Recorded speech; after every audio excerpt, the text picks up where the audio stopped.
तिब्बत के लामा योगी की कहानी में आप सभी का फिर से एक बार स्वागत है। दिव्य माया के साथ दो अन्य पार्थिव शरीरों को भी बाहर लाकर चांदी की चौकी पर बिठाया गया। दिव्य माया का शरीर ना तो मुझे जीर्ण शीर्ण लगा और ना ही लगा कि वो 300 वर्षों से अधिक पुराना है। बिल्कुल सजीव सा लग रहा था उनका मृत पार्थिव शरीर। न जाने कैसा मोह, न जाने कैसा आकर्षण और न जाने कैसा प्रेम जागृत हो रहा था मेरे हृदय में उस समय, जिसे मैं बता नहीं सकता। कोई जन्म जन्म का साथी रहा हो और अब बिछड़ गया हो हमेशा हमेशा के लिए। बस सच पूछें तो बिल्कुल वैसा ही प्रतीत हो रहा था मुझे उस समय। आंखों में छलछला आए आंसुओं को रोकने का प्रयत्न करते हुए अपलक निहार रहा था मैं दिव्य माया के मुखमंडल की ओर। उनकी आंखें बंद थीं।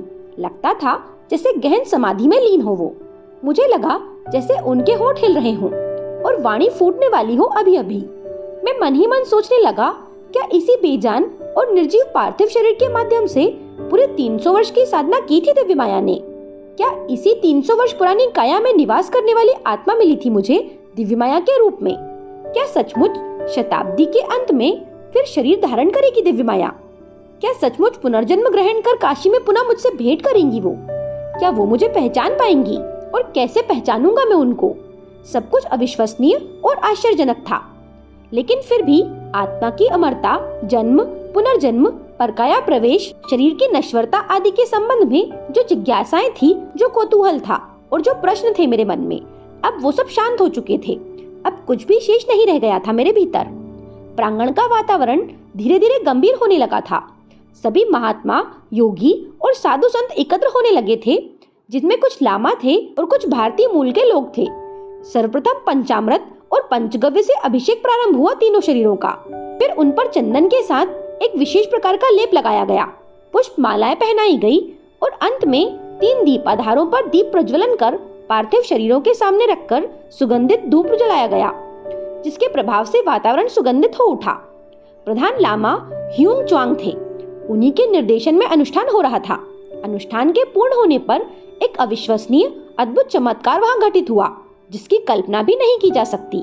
लामा हू चांग नेत्र बंद कर कोई मंत्र बुदबुदा रहे थे और अपने दोनों हाथों को ऊपर करके मैंने देखा कुछ ही क्षणों के बाद उनके ऊपर उठे हाथों में नाना प्रकार की मिठाइयों से भरे 2 बड़े बड़े थाल आ गए। एक दूसरे लामा ने दोनों थालों को उनसे लेकर महात्माओं के शरीर के सम्मुख भोग के रूप में रख दिया। लामा ह्यूंग चांग ने पुनः उसी मुद्रा में अपने दोनों हाथों को ऊपर उठाया और इसके बाद सोने के बड़े बड़े थालों में विभिन्न प्रकार के फल भरे हुए थे। उन थालों को भी भोग के रूप में महात्माओं के शरीर के सम्मुख रख दिया गया। संगीत की मधुर ध्वनि गूंजने लगी। मन प्राण का स्पर्श करने वाला था वो संगीत, लेकिन वो संगीत कहाँ बज रहा था और उसकी मधुर ध्वनि कहाँ से आ रही थी, ये समझ में नहीं आ रहा था। कभी कभी ऐसा लगता था मानो आत्मा को सम्मोहित करने वाली वो अद्भुत और देवतुल्य संगीत लहरी सुदूर अंतरिक्ष के किसी अज्ञात स्थान से निसृत हो रही है। मुझे आश्चर्यचकित देखकर लामावर्तन जो मेरे निकट ही खड़े थे वो बोले, ये सब योग का चमत्कार है। प्रधान लामा ह्यूंग च्वांग ने अपने योग बल से मिष्ठान, फल फूल और संगीत की सृष्टि की है। इस सृष्टि से पार्थिव तत्व अपना प्रकृति तत्व से संबंध नहीं है। अनुष्ठान समाप्त होने के पश्चात समाधि की प्रक्रिया प्रारंभ हुई। प्रांगण में पहले से ही नीले रंग के पत्थर की चौकोर टंकियां बनी हुई थी, जिनकी लंबाई चौड़ाई 5-5 फुट थी और गहराई थी लगभग 10 फुट। जमीन की सतह से 4 फुट नीचे थी वो टंकियां। क्रम से तीनों पाषाण की बनी टंकियों में तीनों महात्माओं के मृत पार्थिव शरीर को रखा गया।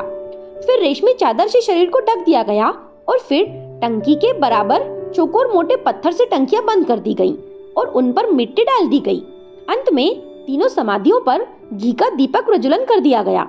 दीपक जलने के पश्चात धीरे धीरे वहां उपस्थित सभी लोग चले गए, लेकिन मुझसे हटा न गया वहां से।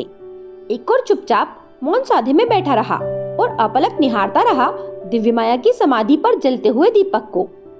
कब रात का दूसरा प्रहर बीत गया मुझे पता ही नहीं चला। चारों ओर साय साय कर रहा था। घोर निस्तब्धता थी वातावरण में।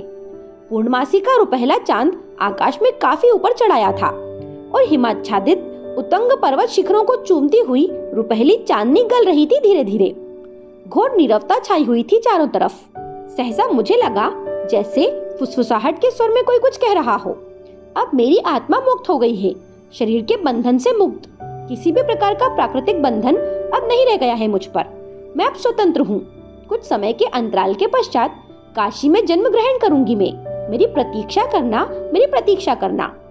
मेरे लिए अधिक सोच विचार मत करना। संसार में निरपेक्ष भाव से रहना। कोई किसी का नहीं है यहाँ। सब शरीर का नाता रिश्ता है और शरीर से अलग होते ही फिर कौन किसका है। सारी स्थिति और सारा वातावरण पूर्णतः बदल जाता है और आत्मा रह जाती है अकेले। समझते मुझे देर न लगी कि दिव्य माया ही ये सब कुछ कह रही थी। विहल हो उठा मैं एक बार और उसी अवस्था में धीरे धीरे चलकर दिव्य माया की समाधि के समीप पहुंच गया। 2 समाधियों का दीपक अब तक बुझ चुका था, लेकिन दिव्य माया की समाधि का दीपक जल रहा था अभी भी मंद मंद। विचित्र सी शांति का अनुभव हुआ समाधि के समीप पहुंचकर। न जाने क्यों और किस प्रेरणा के वशीभूत होकर अपना मस्तक समाधि पर रख दिया मैंने। झरझर कर बहने लगे न जाने क्यों मेरे आंसू। कौन सा नाता रिश्ता है दिव्य माया से मेरा? क्यों इतना मोह है? क्या इतना आकर्षण है? क्यों इतनी वेदना है? और क्यों है इतनी विहलता मेरे भीतर?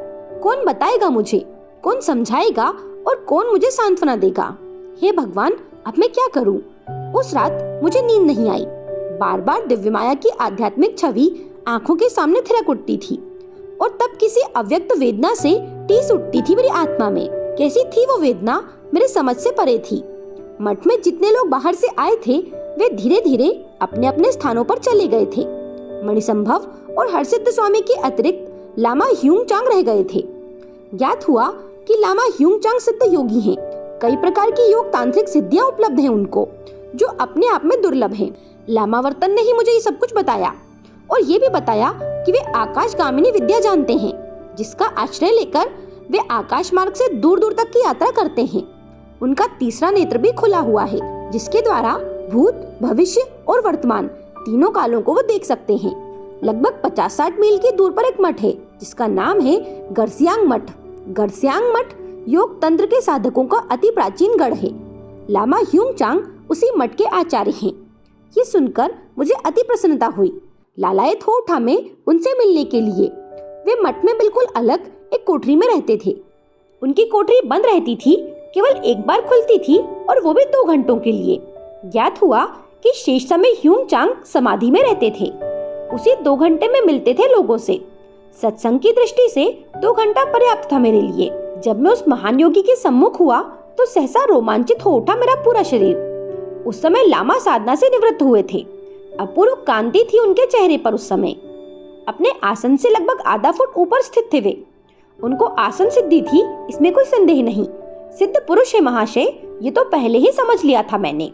मुझे देखकर पहले तो महाशय मुस्कुराए, फिर बैठने का संकेत किया उन्होंने। जब मैंने अपना परिचय देकर तिब्बत आने का अपना उद्देश्य बताया तो काफी देर तक स्थिर दृष्टि से मेरी ओर देखते रहे वो। बातचीत के सिलसिले में ज्ञात हुआ कि उन्होंने काशी और सारनाथ की कई बार यात्रा की है, लेकिन स्थूल शरीर से नहीं, सूक्ष्म शरीर से। निश्चय ही मुझे देखकर अति प्रसन्न हुए लामा ह्यूंग चांग। उन्होंने कई विषयों पर मुझसे चर्चा की और मुझे कई प्रसंगों के बारे में भी बताया। इसके आगे क्या हुआ ये जानने के लिए आप अगला वीडियो जरूर देखें। मेरे साथ बने रहने के लिए आप सभी का धन्यवाद।